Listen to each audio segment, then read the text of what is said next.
Welcome to our channel. Today we how to install ELK Stack on a VPS for centralized log management, full guide step by step clearly.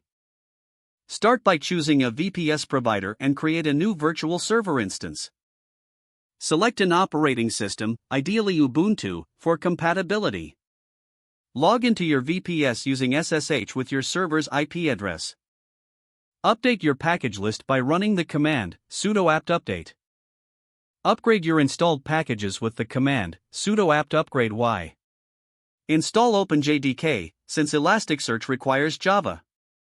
Use the command sudo apt install OpenJDK 11 JDKY.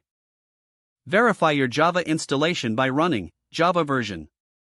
Add the Elasticsearch GPG key to your system with git qo https://artifacts.elastic.co/gpg-key-elasticsearch sudo apt key add dash.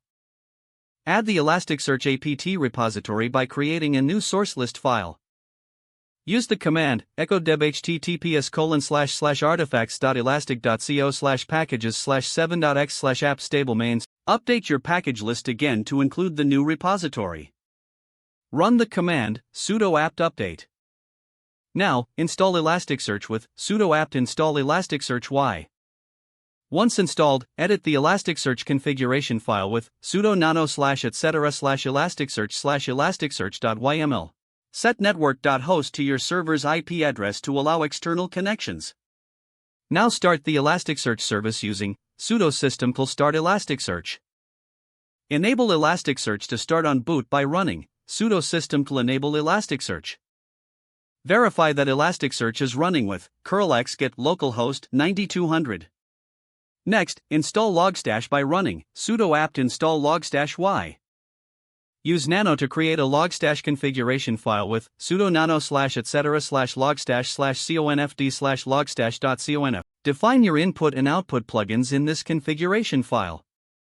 Save and exit the configuration file. Start the Logstash service with sudo system start Logstash. Enable it to start on boot with sudo system enable Logstash. To install Kibana, run sudo apt install Kibana y. Edit the Kibana configuration file with sudo nano/etc/kibana/kibana.yml. Set the server.host to 0.0.0.0 to allow external access. Don't forget to like this video and subscribe to our channel for more step-by-step tech guides.